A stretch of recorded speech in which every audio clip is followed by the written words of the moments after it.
ప్రపంచంలోనే అత్యుత్తమమైన రాజ్యాంగాన్ని మార్చేందుకు బీజేపీ ప్రభుత్వ కుట్రలను తిప్పికొట్టాలంటే పార్లమెంటు ఎన్నికలలో బీజేపీని ఓడించాలని షెడ్యూల్ కులాల హక్కుల పోరాట సమితి వ్యవస్థాపక అధ్యక్షులు బొమ్మెర శ్రీనివాస్ అన్నారు.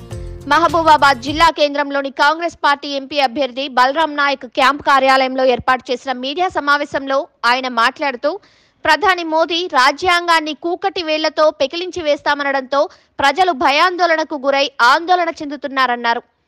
గత బీఆర్ఎస్ ప్రభుత్వ హయాంలో ఏజెన్సీ ప్రాంతాల్లో దళిత కులాలు, వెనుకబడిన కులాలకు తీవ్ర అన్యాయం జరిగిందని ఆవేదన వ్యక్తం చేశారు.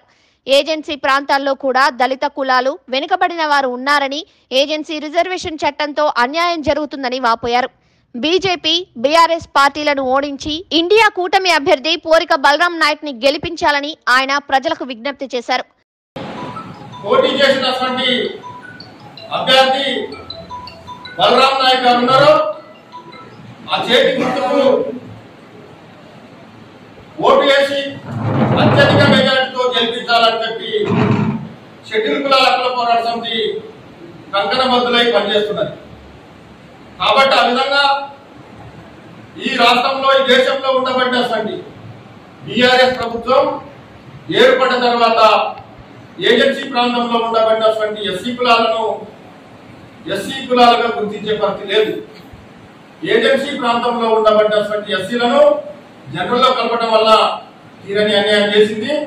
కాబట్టి అది ప్రజలలో తీవ్రమైనటువంటి వ్యతిరేకత ఉన్నది.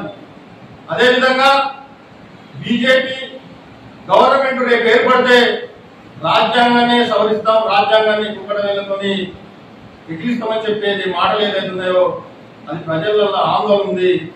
కాబట్టి బీఆర్ఎస్ బీజేపీని ఓడించాలి, కాంగ్రెస్ ప్రభుత్వాన్ని రేపు దేశంలో నిలబెట్టాలి అనే ఆలోచనతోని రాహుల్ గాంధీ గారిని ప్రధాని చేయాలనే ఒక ఆలోచన ఉన్నది ప్రజలలో.